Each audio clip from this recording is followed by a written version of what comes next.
Hey everybody, and welcome to another amazing episode of Finding Peaks. Your host, Chris Burns, President, Founder, CEO here at Peaks Recovery Centers. So grateful to be bringing back on Dr. Jennifer Holcomb. Thank you for being back on the show, Dr. Jen. Absolutely, it's good to be here. Yeah, it's great to have you. And then we have her husband and counterpart, Dustin Holcomb.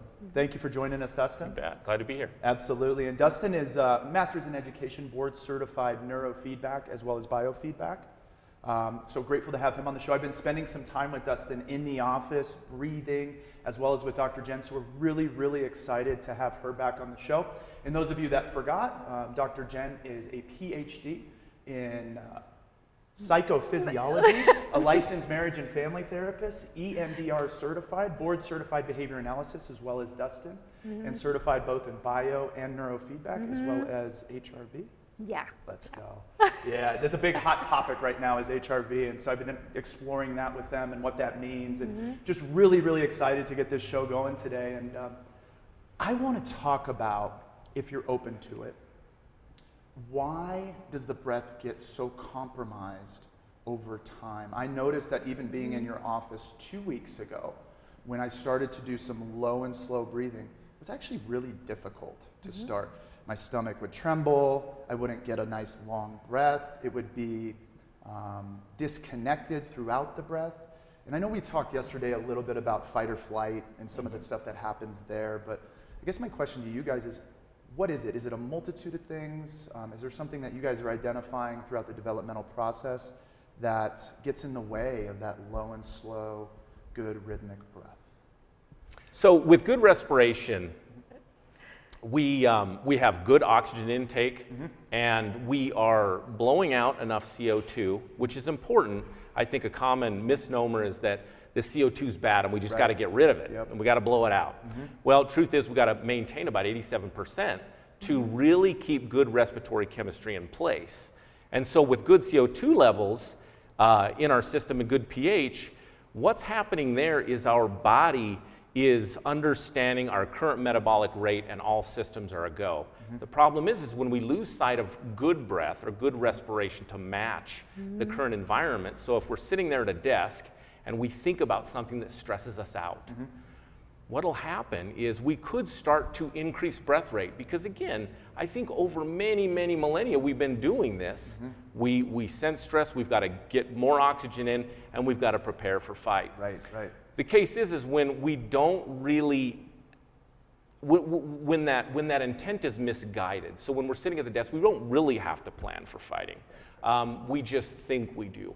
And so this response can become trained over time, and we will have lower levels of CO2 in our bloodstream because we're blowing out too much CO2.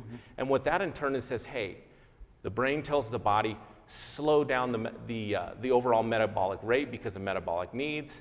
And what'll happen is we have less CO2, it'll slow down oxygen delivery to our brain, up to 60% less oxygen going to the brain when we get stressed out. So it actually slows it down and we just overall lose sight. And I tell people all the time, your amygdala didn't evolve from back in the caveman days, right? So that served a function when the threat was like the saber-toothed tiger coming at you, right? It's like you got to get ready to roll because you had to. Well, now our threats are less obvious sometimes, so it's a thought. So we're not even aware of it. A lot of times it's subconscious. You know, working on an email and you're putting something in an email and that causes you to remember something else. And now you're holding your breath, not because of the email you're typing, but because of what you were thinking about while you were typing it, right? And it's that subconscious process, but regardless, your physiology is still responding like, where's the tiger? Where is it? We got to get ready to go. So then that starts to impact the breathing in that whole process. That makes a lot of sense. Really well stated there. And so folks that struggle with, from a developmental perspective, this intense trauma or physical abuse or emotional abuse, that can represent sometimes kind of that saber-toothed tiger. Absolutely. Right? Yeah. And so then, you know, in individuals in those environments, in those situations, their whole life is about looking to see when the next big thing's going to happen. Hypervigilance. Yeah, that hypervigilance kicks in, and then you live like that. And so I know when I was first learning how to breathe and incorporating this in my life, I like never breathe. Me too. Yeah. I was always in this state. And so having to teach myself to breathe when I drive. Breathing and driving is not as common sense as people would think. Right. Right?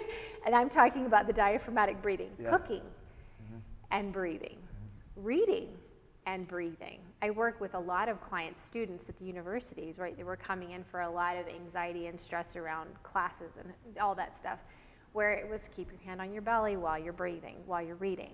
And they would come in laughing so hard, going, I can't breathe and read, man. It's like this, wait a minute here. I thought we were always doing this. Yeah. And so you do it, but once you get it, it's so lovely.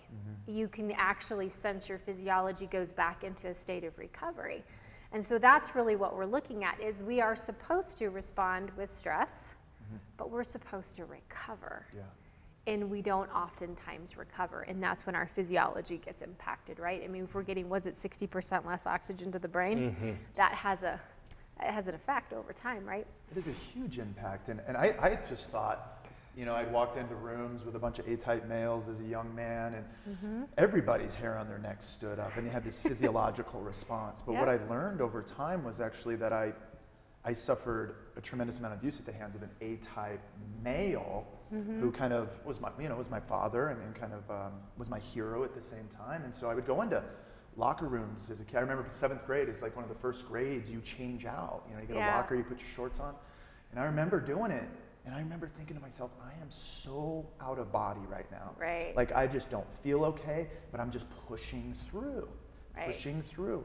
And so maybe you guys can speak to a little bit on what are some of the detrimental outcomes by kind of pushing through these somatic experience or these physiological responses without regulating. I think the long-term effects of that are just that your body gets locked up, and then it gets used to being locked up.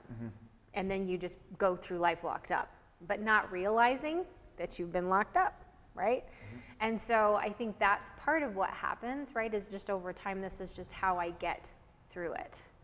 And so if you were, say someone took you afterwards and said, hey buddy, how was that? And you were able to like kind of drop and say, I hated this, I don't like this experience, it's made me uncomfortable, and someone was to validate that and say, okay, well you're safe now, let's figure out how we can make an adjustment for you in that setting, and you were to problem solve and work all the way through it, the next time you walked in, you would have your plan and you would be able to deal with it differently and be able to get yourself regulated.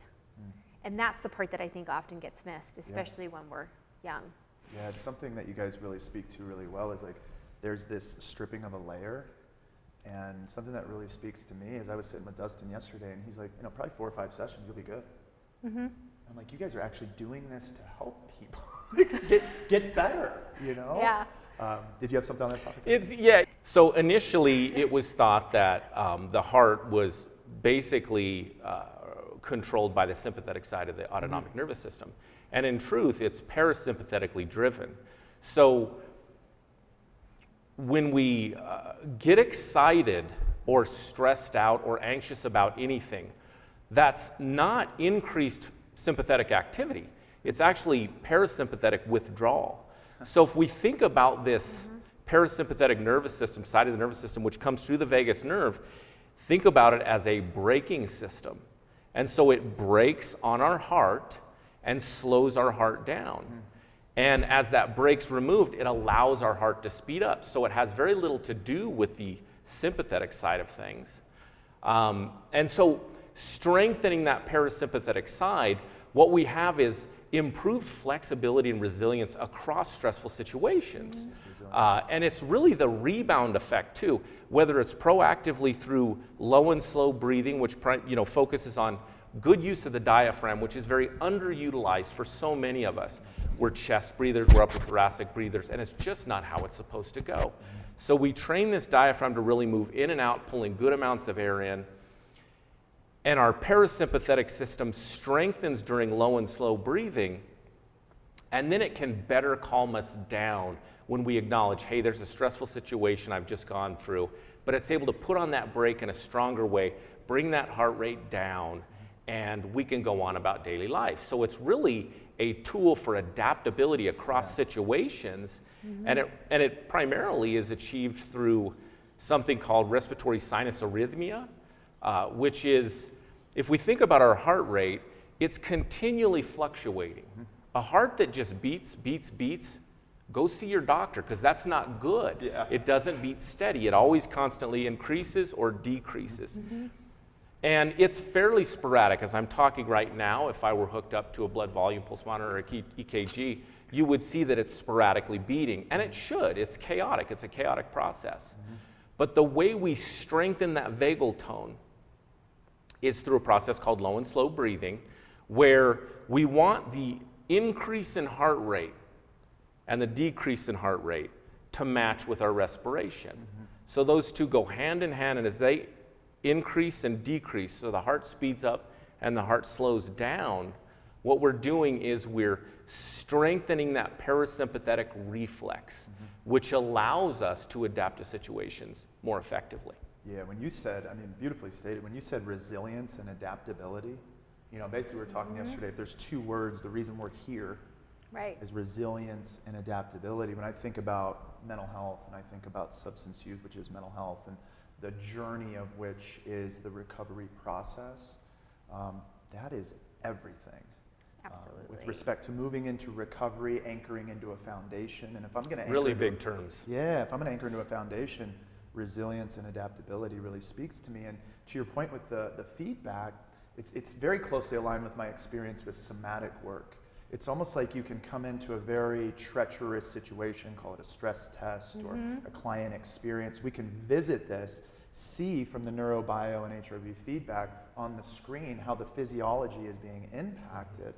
And then we can do the work that we need to as you walk through it. And then do you all revisit the scene too? Because in somatic work, it kind of goes like, hey, last week we were talking about, and this is just an example, last week you were 7 years old and you were waiting at the back door for your mom to come home. She never came home.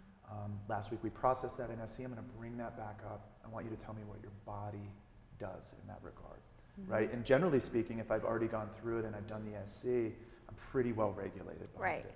So do you guys do that with the biofeedback and the neurofeedback as well? It's almost kind of like revisiting the crash site and seeing the improvement from the screen as well? Yeah, especially when I use it in conjunction with EMDR. Okay. So for everyone that I work with the trauma, that's part of what we're doing. Is when we finish going through our EMDR session and we kind of contain and then we go into kind of the calm, safe space, right? That's when we start pulling in the breath and client responding of, usually I don't have people hooked up at the same time, but they've done enough of the HRV that they noodle. You know, I mean, that's what I call it. It's not a clinical term, but no, I love that term. They get that sense. And so my clients will tell me, yeah, I've noodled, right? And then after we get done and we're installed the new positive belief about themselves and whatever we're dealing with, right? How does your body feel now when you go back in there? That's what I have them checking. So it goes back into that full body scan. Are you noticing anything within your body that's telling you you're not fully fully connected to that new positive belief and that strength that you were feeling, right? And then how does your breath feel as you go back and you think about whatever it is, your mom leaving you on that porch? And that's how I kind of go back in and do it. That's beautiful. Is it stripping the nervous system, or is it further entrenching neural pathways, or is it doing any of that? If we think about the vagus nerve, it's very interesting in that, you know, the mind-body connection is really emphasized in this process, in that 80% of the nerve fibers in the parasympathetic branch of the autonomic nervous system are afferent, or to the brain, and only 20% coming to the heart. So really, the heart's talking to the brain, or I'm sorry, the brain's talking to the heart more than the heart's talking to the brain.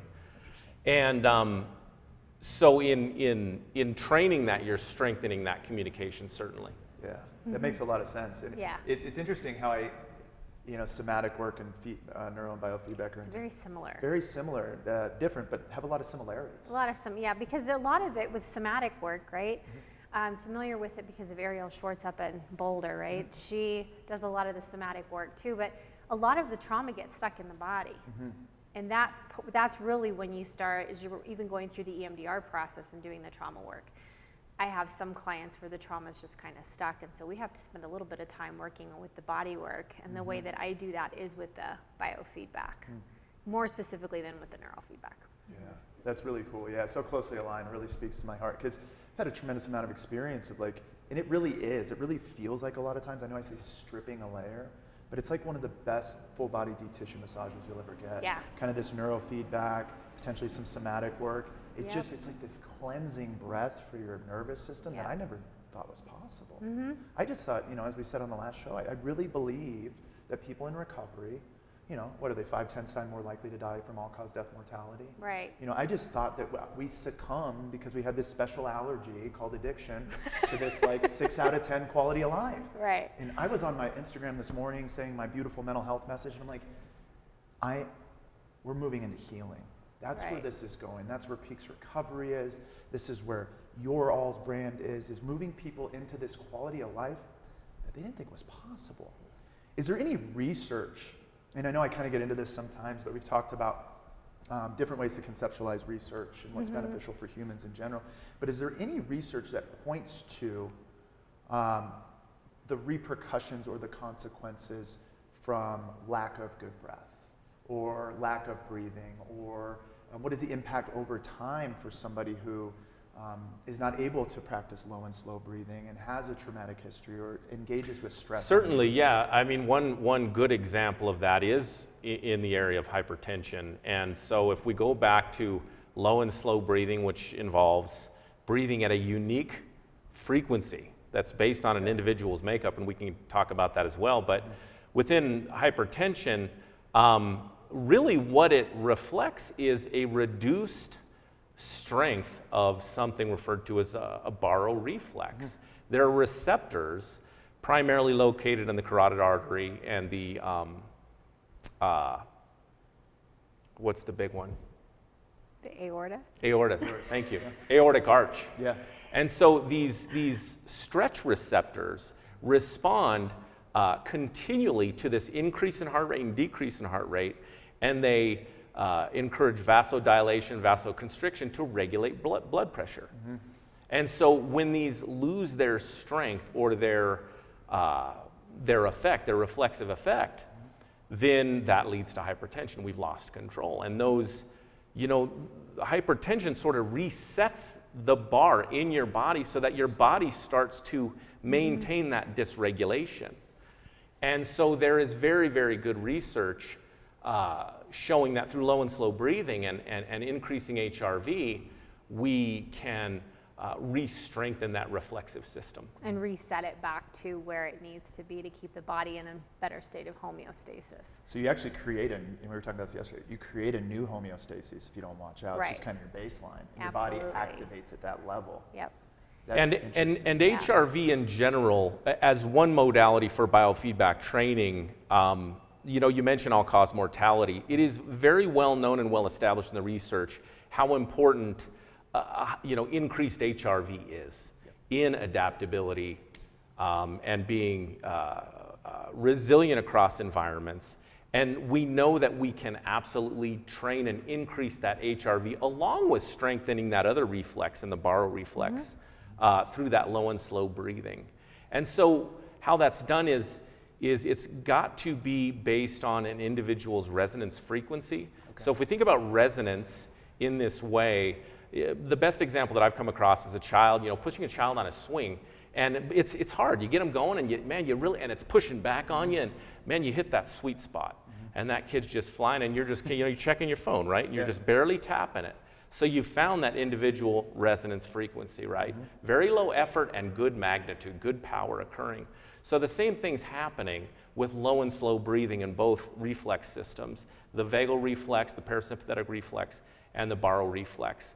And so what we're doing is strengthening those systems so that across daily life, daily stressors, our system can readjust. So we can strengthen that so that we're better dealing with stressful situations, but we also use it as a reactive strategy.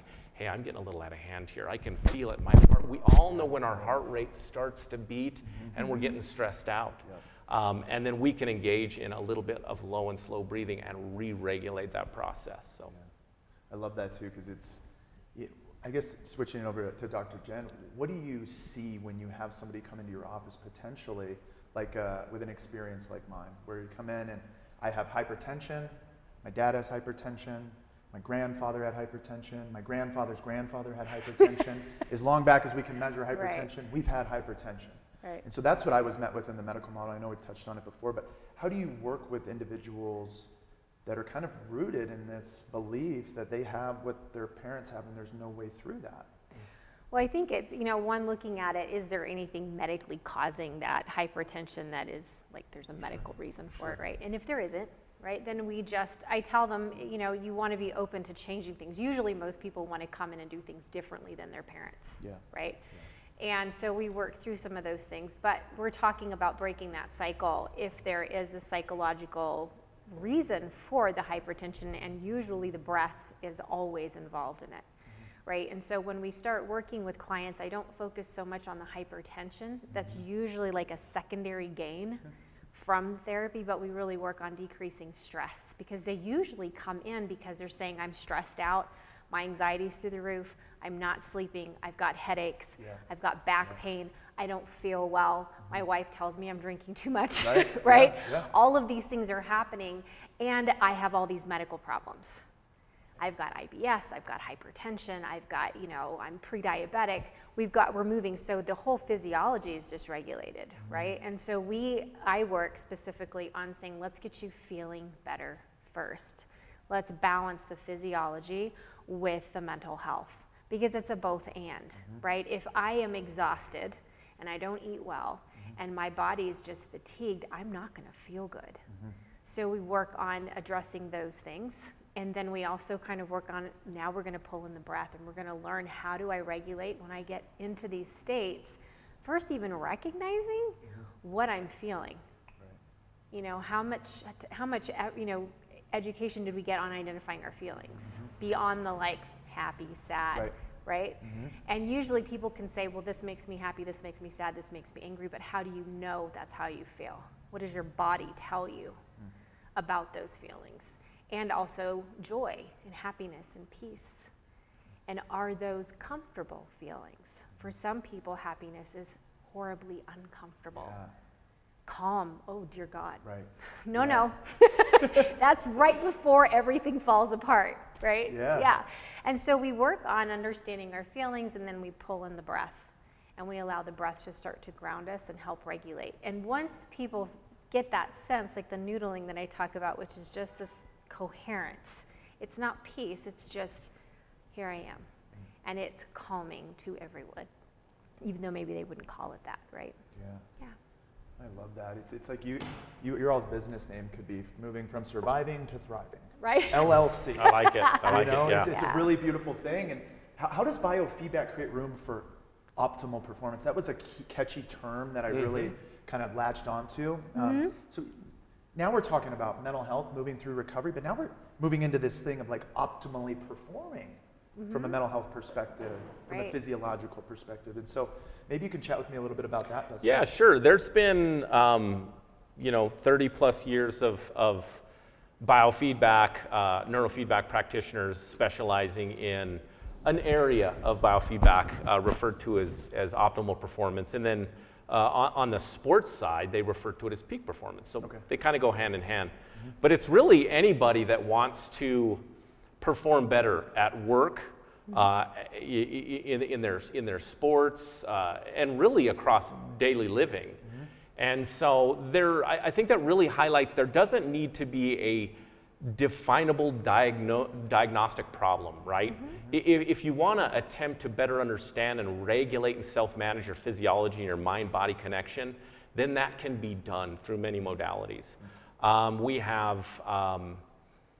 We have temperature biofeedback, we have skin conductance, which measures the sweat response, we have respiration clearly, we have heart rate, and through those, or any combination of those, we can learn a little bit about how individuals respond under stress conditions, and then we can work with those modalities to try and decrease arousal across situations, which is going to lead again back to slower heart rate, better affirmation of current metabolic rates. That means the mind body are going to be communicating well together. We're not going to be over breathing. We're not going to be under breathing. Our respiratory chemistry is going to be in place.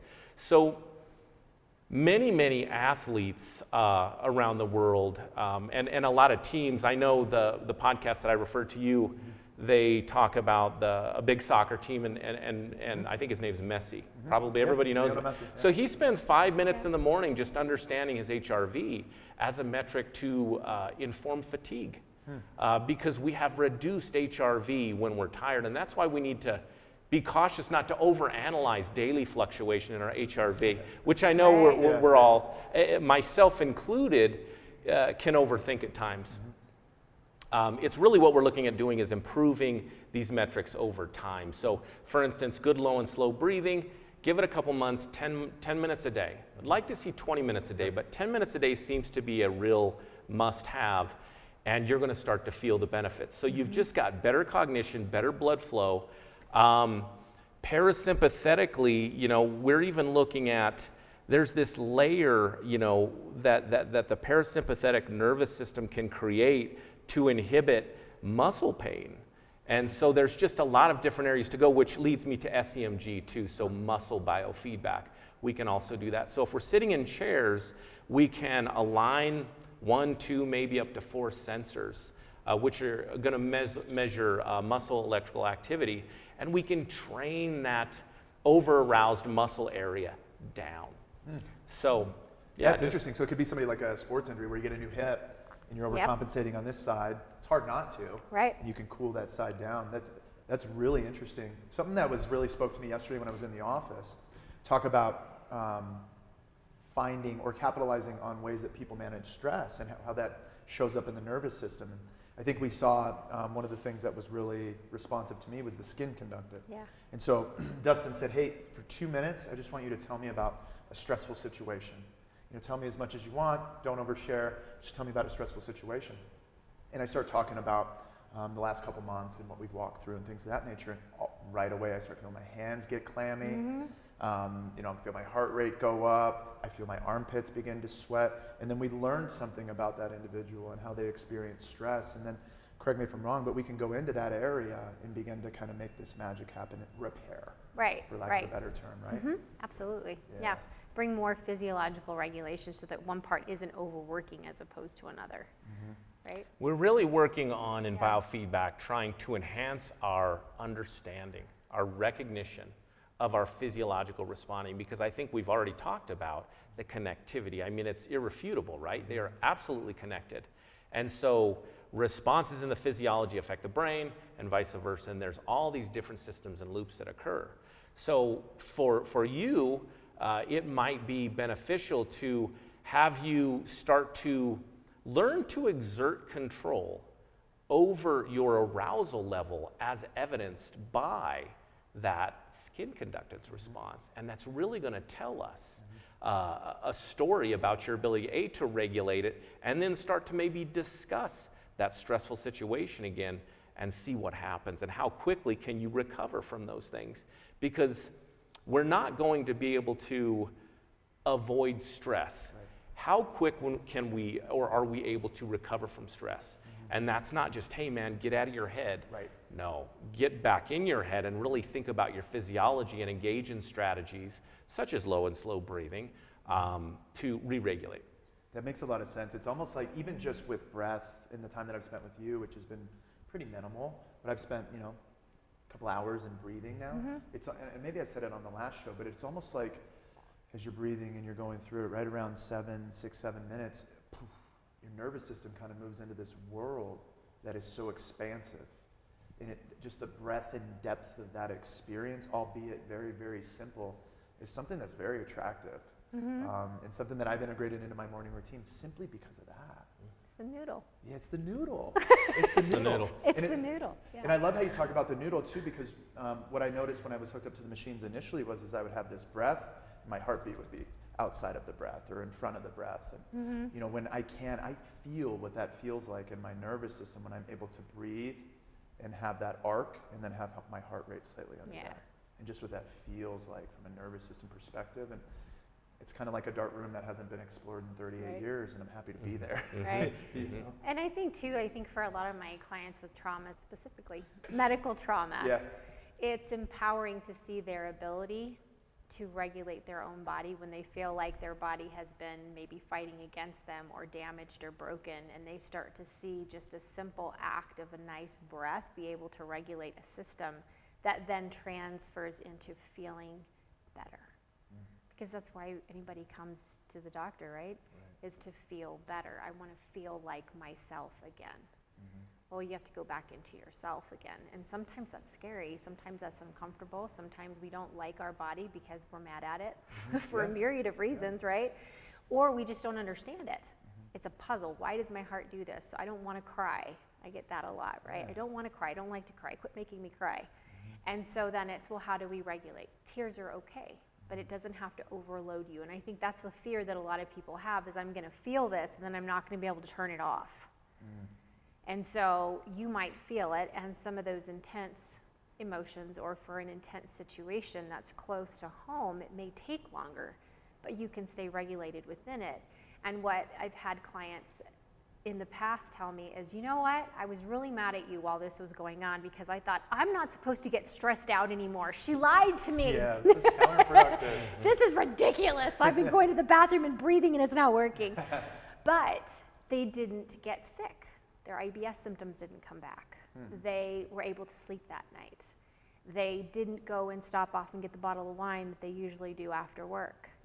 They were able to stay within that coherent state, although still stressed. You can hold stress, and you can hold confidence, and you can hold peace, and you can hold happiness all at the same time. But the focus always goes on the discomfort physiologically. It's really staying within that zone of tolerance, right? Right. And so we can become hyper-aroused, we can become under-aroused too. And that has a lot to do with the parasympathetic. You know, this third sort of idea that we have, okay, sympathetic, and we have parasympathetic, so we have fight or flight, and we have rest and digest, but we also have freeze.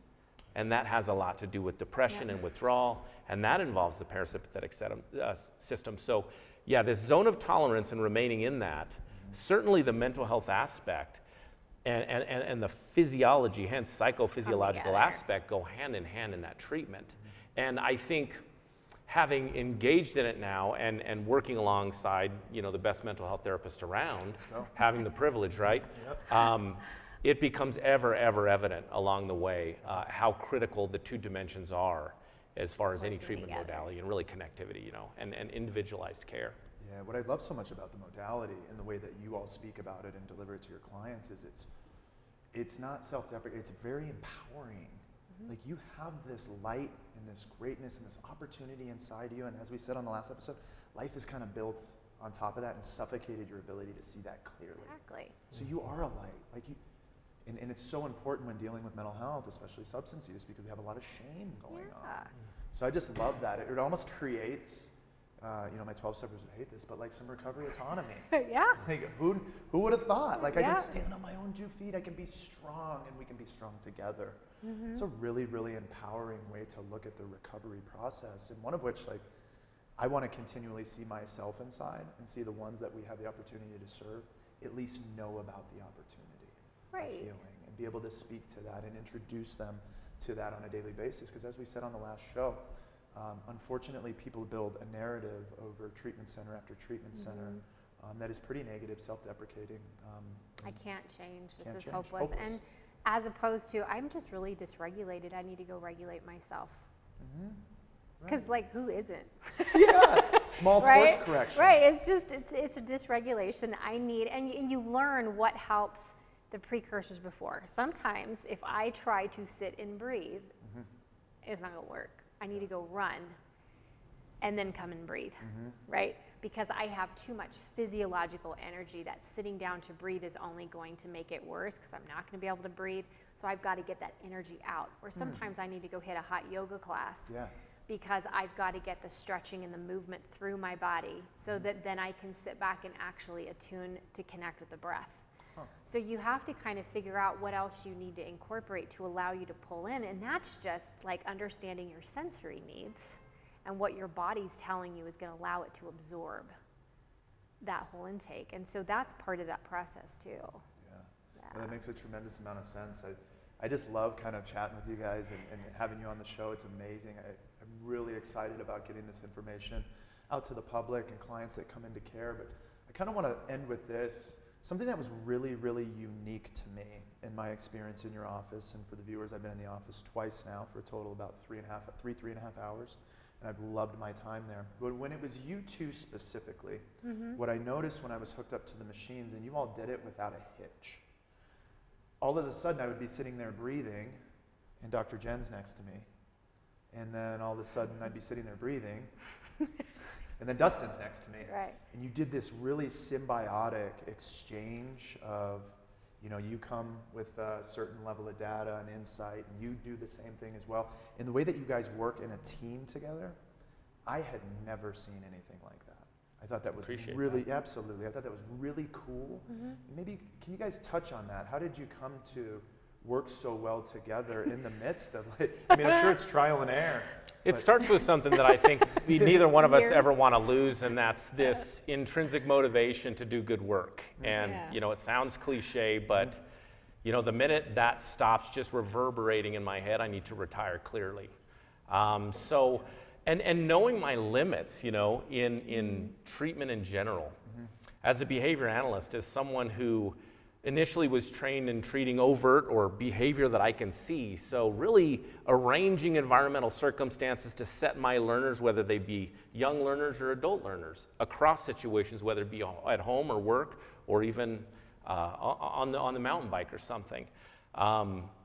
Being able to, expand that repertoire within the field of biofeedback, neurofeedback. Now I can actually see and observe the neurological processes and start to tweak those as well, but then the mental health realm. And so I think that's where we complement one another. I'm kind of a numbers guy. I really like the biofeedback. I really like the neurofeedback and training that via the screens and the data. He's very much data. But as you can hear this one talk, I get restful just listening to her and her tone and her eloquence in talking about human beings and their journey across this big world, right? And I think in that way, I am very proud of the ability that we carry more than 1, 2, 3 tools, right? I always talk about, I go to the doctor and it's like, if I don't fit into that lane, I'm gonna fit into that lane. I mean, there's just no other lane there, right? This is what you do. And there are treatment options out there, and I think Jenn has certainly encouraged, I think, myself to expand my repertoire, and then her repertoire speaks for itself. So we're able to really journey across this thing that we can observe and these things that we can't observe, and the intent is to just be effective. Certainly we have 2 kids, we need to make money. Yeah, exactly. But I'll tell you what, that is no more than just aligned with that aspect of just wanting to do good work, because that feels good too. And I want it to always feel good. I think it has to. Some people will just respond better to Dustin based on how he does stuff with data and graphs and the numbers, and he's very good in all that realm. That is not my forte. I mean, I can look at it and say, see this red line, it went up, and that's the goal. Yeah, we did good. And that's it's, for some people, that's all that matters, right? So it's just the complementing of the two. Yeah, it was really special. I hadn't, normally you're in an environment like that, and shoot, even my wife and I, when we used to work together on the front end, I'm interrupting her, she's interrupting me. There's not a lot of synergy there. I guess time under tension and practice, and really having an overarching. That happens. No, it does. It has its moments. Yeah, I'm sure. But having that overarching goal and that intention or purpose to just do really well by the individuals that sit in front of you, I think is pretty special.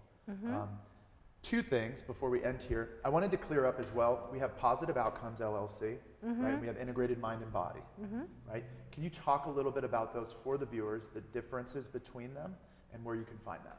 Okay. So Positive Outcomes is an organization that Jenn and I started back in 2009, and it houses a team of professionals, proud to say homegrown. I mean, in this work, you've got to know who works with you and be like-minded. So that's grown to, have a clinical director, office manager, and a group of BCBAs like myself, like Jen. And our primary effort is in serving children with disabilities. Okay. Neurological disorders such as Down syndrome, autism, focus issues, ADHD, and really any learner who's just struggling to get by and get their needs met effectively. I always talk about my little learners that we serve on the positive outcomes side are experts in getting their needs met. They're just not always doing it in socially appropriate ways. Right. And we've got to challenge that, but we've got to meet them where they're at. And we've got to pull them along slowly, so we've got to approximate that growth. So really, that's centered on the behavior analysis piece, which is nothing more than just good teaching. It's the science of teaching and learning, where we're doing the same thing as any teacher out there, but we're really sweating the details. Yeah. Because we've got to, and those little learners deserve it. So we're just really teaching them good alternative ways of getting that same need met. And clearly that has so much to do with caregivers. They're central in their child's life and the environments in which they exist, so we have to understand all that as well. Yeah. That has done well because of our staff. I'm really proud of the staff that we've developed over there. So they're doing a wonderful job, which has then allowed Jen and I to branch off to the integrative side, if you want to explain that. So the goal for the integrative mind and body was to pull in my trauma focus. So that's my specialization is trauma. And because of the clientele that I work with, which is a lot of complex trauma, medical trauma, you can't, in my opinion, humbly, treat that without pulling in the physiology and without pulling in some of the neurology and really supporting the whole person and the whole body and integrating that wellness that needs to come for real long-lasting healing to come, and also to give people strategies so that they don't have to come back anymore, right? And so we pulled that in together, and doing a lot of the biofeedback, the neurofeedback, and then a lot of the trauma, talk therapy, family therapy that we do over there. So that is purely mental health, trauma, biofeedback, and neurofeedback. Okay. Yeah. And Integrated Mind and Body, what is the website? It's mindbodywellnessllc.com. Okay. Yep. Mindbodywellnessllc.com, and then we have Positive Outcomes. Positive Outcomes LLC.com. Okay. Yep. Awesome. Thank you. Well, it's been so incredible Thanks for having you us. all on the show. As you guys are sitting there talking, I'm thinking, we should have bio and neurofeedback in all the schools. Oh, yeah. There should be a counselor there, learning disability. Maybe that'll be for the next show. Right? The research supports it, the efficacy does. supports it, but it's going to challenge day-to-day operation of business, right? And we know what that takes time, certainly. Yeah. Well, thank you so much. And for the viewers out there, thank you again. Please find us on all of your favorite spots to get podcasts, Spotify, Instagram, Facebook.